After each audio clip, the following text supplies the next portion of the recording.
کو بغیر توڑے معاف کرتا ہے۔ یہ نہیں دیکھتی، کوئی تانا نہیں دیتی، وہ کہتی ہے ایک مرتبہ میرے دروازے پہ آ دیکھ میں تجھے کس طرح معاف کرتا ہوں۔ میں نے بہت ساری روایات پڑھی ہیں، واقعات، خاص کر کے ان خوش نصیبوں کے لیے جو علی اللہ کا اقرار اپنی دل پہ اور زبان پہ کرتے ہیں، ان کے لیے میں نے صادق آل محمد کی ایک چھوٹی سی روایت۔ مولا فرماتے ہیں یہ تمہارا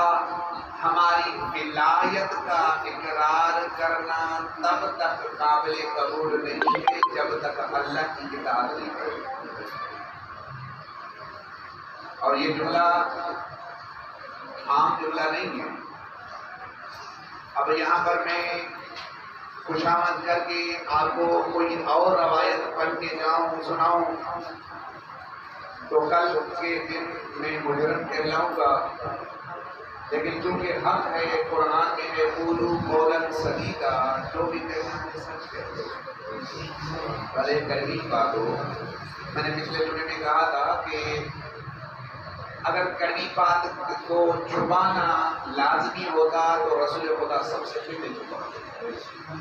کوئی نہیں تھا، اور